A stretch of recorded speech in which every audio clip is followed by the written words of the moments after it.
Salam sejahtera untuk kita semua. Alhamdulillahirrahmanirrahim. Wassalatu wassalamu ala asrofil anbiya'i wal mursalin Sayyidina Muhammadin wa ala alihi wa sahbihi ajma'in. Amma ba'du. Bapak dosen yang saya hormati dan rekan-rekan yang berbahagia, saya ucapkan terima kasih atas kesempatannya kepada Bapak dosen dan rekan-rekan sekalian yang telah memberikan saya kesempatan.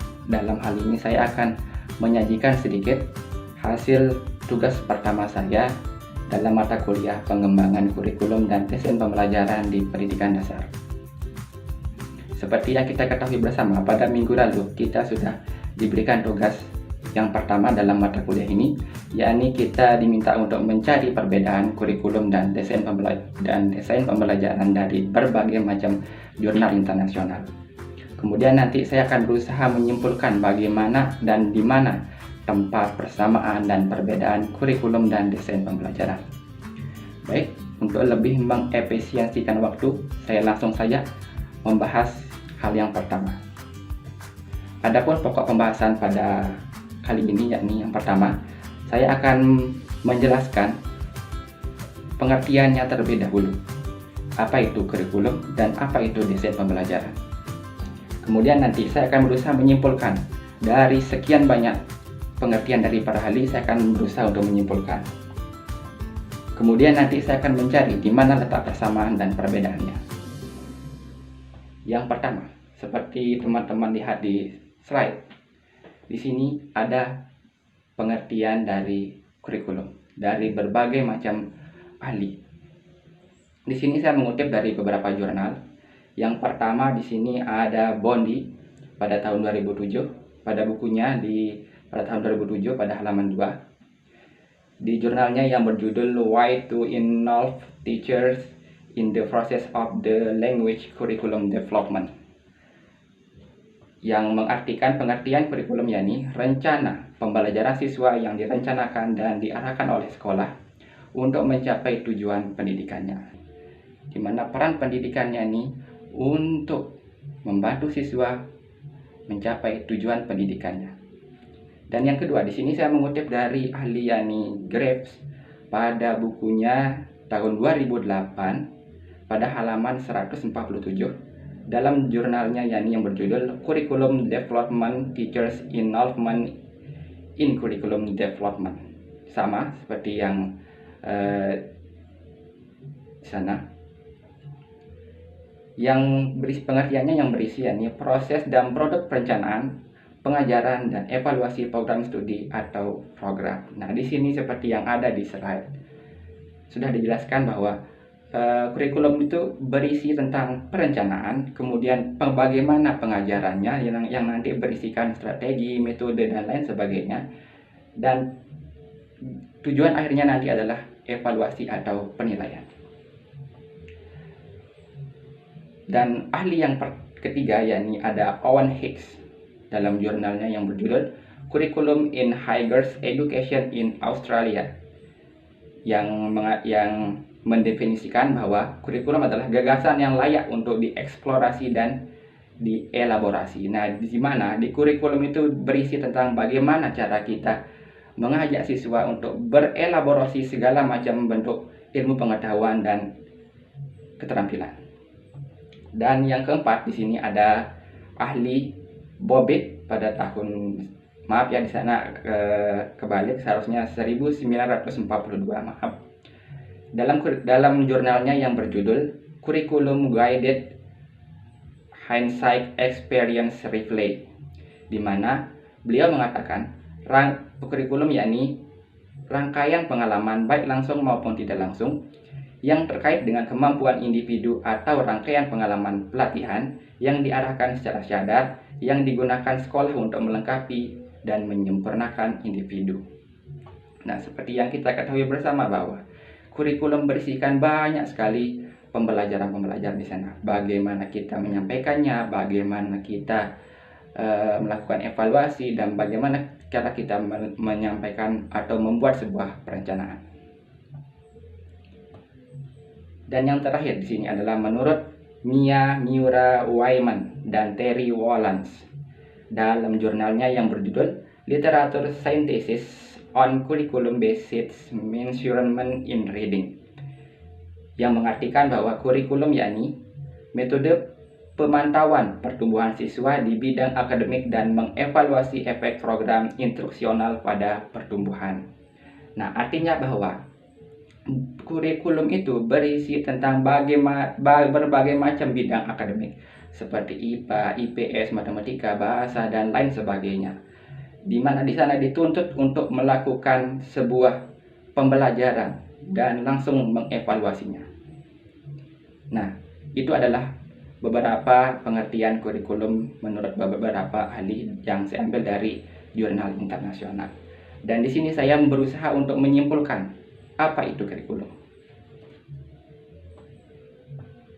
Nah, kurikulum di sini yang saya simpulkan bahwa dapat disimpulkan bahwa kurikulum adalah rencana pembelajaran yang akan diikuti oleh peserta didik atau siswa yang berisikan tentang pedoman, pengajaran, dan evaluasi yang akan dilaksanakan untuk tercapainya tujuan pendidikan yang telah ditetapkan oleh pemerintah. Nah, kita lanjut sekarang, kita lihat apa itu desain pembelajaran. Oke, di sini saya mengutip 5 juga dari sumber ahli atau beberapa ahli. Yang pertama kita lihat pengertian dari ahli Robert M. Branch dalam jurnalnya yang berjudul The Instructional Design, yang mengartikan atau yang memberikan pengertian bahwa desain pembelajaran adalah proses berulang untuk merencanakan tujuan, memilih strategi pembelajaran, memilih media, dan memilih atau membuat bahan dan evaluasi. Di sini bisa kita artikan bahwa desain pembelajaran itu berisikan tentang berbagai macam tujuan, kemudian bagaimana kita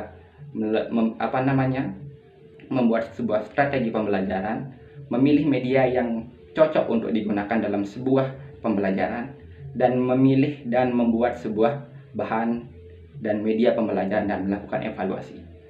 Dan yang kedua, di sini ada ahli Lucia Blondet Borwick pada tahun 2003 pada bukunya yakni tahun 2003 pada halaman 2 dalam jurnalnya yang berjudul Towards an Instructional Design Methodology Based on Learning Objects.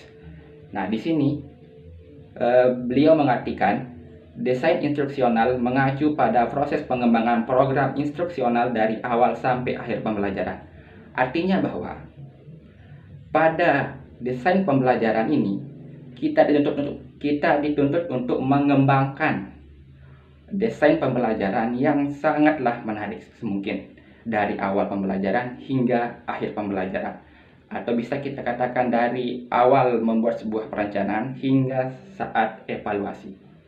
Lanjut, di sini kita lihat ahli dari Gentry pada tahun 2005 yang mengartikan di sini desain pembelajaran berkenaan dengan proses menentukan tujuan pembelajaran, strategi, dan teknik untuk mencapai tujuan serta merancang media yang dapat digunakan untuk keefektifan proses pembelajaran untuk mencapai sebuah tujuan.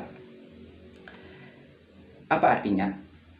Proses menentukan tujuan pembelajaran dan strategi yang digunakan dalam proses pembelajaran dan teknik yang digunakan. Bagaimana kita mengelola dengan sebaik-baiknya proses pembelajaran itu agar lebih efektif dan efisien.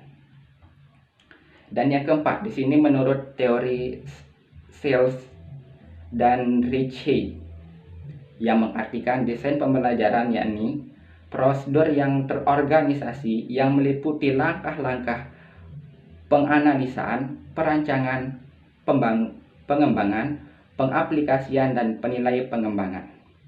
Artinya bahwa prosedur yang terorganisasi, yakni adalah cara kita, langkah-langkah kita dalam melakukan sebuah pembelajaran yang berisikan nanti perancangan, bagaimana kita merancangnya, kemudian mengembangkan, kemudian mengaplikasikan atau mengimplementasikan, dan melakukan sebuah penilaian.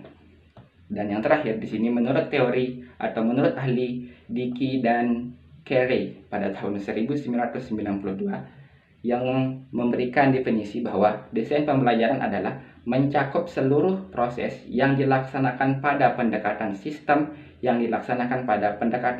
yang terdiri dari analisis, desain, pengembangan, implementasi, dan evaluasi.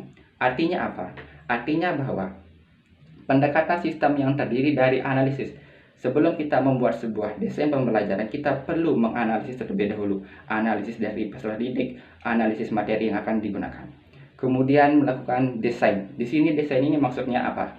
Maksudnya bahwa desain ini bagaimana kita merancangnya. Bagaimana kita melakukan pola-pola dalam proses pembelajaran. Kemudian pengembangan.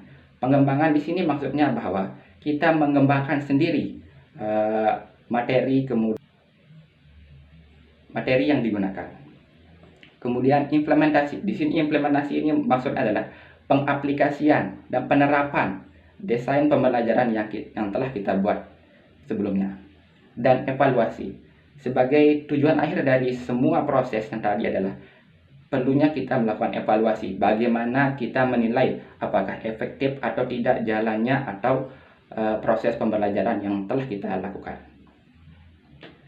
Dari kelima teori menurut ahli yang saya ambil dari jurnal tadi, bisa saya simpulkan bahwa desain pembelajaran adalah pengembangan pembelajaran yang terstruktur, terorganisir melalui atau mulai dari menentukan, pengembangan, strategi, perancangan, pengimplementasian, hingga evaluasi.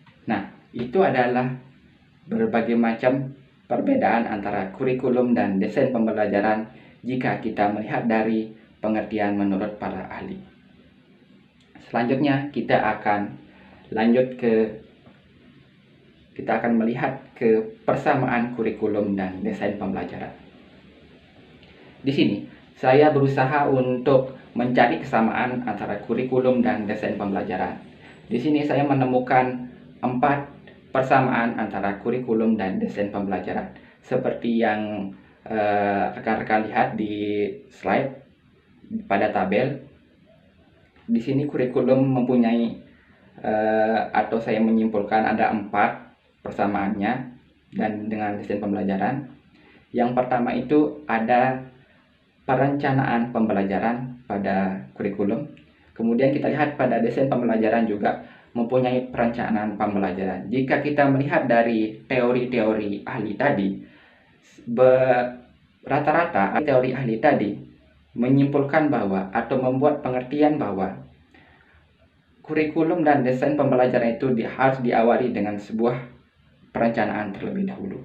Apa perbedaan kurikulum dan desain pembelajaran? Dari persamaan tadi pasti ada perbedaannya. Oke, di sini saya berusaha untuk mencari sebuah perbedaan antara kurikulum dan desain pembelajaran. Saya menemukan di sini ada 1 letak perbedaannya. Yang pertama, kita lihat di kurikulum. Pada kurikulum di sini ada 5 komponen utamanya. Kemudian di desain pembelajaran ada 6 komponennya. Jadinya, pada kurikulum ada 5 komponen utamanya. Apa saja komponen utamanya? Yang pertama, ada tujuan. Apa tujuan kurikulum itu? Kemudian yang kedua, ada materi. Kemudian yang ketiga, ada strategi pembelajarannya. Kemudian yang keempat, ada organisasi kurikulumnya. Kemudian yang terakhir, ada evaluasi. Nah, itu adalah beberapa komponen utama dari kurikulum. Selanjutnya, pada desain pembelajaran ada 6 komponen utamanya. Yang pertama, ada siswa atau pembelajar. Kemudian yang kedua, ada tujuan pembelajarannya. Tujuan pembelajaran ini sama dengan tujuan pendidikan yang lebih baik. Yang ketiga, ada analisis pembelajaran. Sebelum kita melakukan sebuah pembelajaran, tentunya kita memerlukan yang namanya kita menganalisis terlebih dahulu, kita menyesuaikan dengan karakteristik peserta didik. Yang keempat, ada strategi pembelajaran. Strategi pembelajaran di sini maksudnya adalah bagaimana cara kita melakukan atau menyampaikan materi-materi yang akan kita ajarkan kepada peserta didik. Yang kelima, ada bahan ajar. Bahan ajar di sini maksudnya adalah buku-buku panduan, kemudian pedoman-pedoman pembelajaran. Dan yang terakhir, yang keenam, pada komponen utama desain pembelajaran, yang terakhir itu adalah penilaian. Penilaian yang akan dilakukan oleh seorang guru atau pendidik. Oke, Bapak dosen dan rekan-rekan sekalian, itu saja penyajian materi atau tugas pertama dalam mata kuliah pengembangan kurikulum dan desain pembelajaran di pendidikan dasar. Terima kasih atas kesempatan yang telah diberikan kepada saya. Mohon maaf atas segala kekurangannya. Usikum wa nafsi bitaqallah. Assalamualaikum warahmatullahi wabarakatuh. Ingat, jaga kesehatan, tetap berolahraga, dan jangan lupa pakai masker.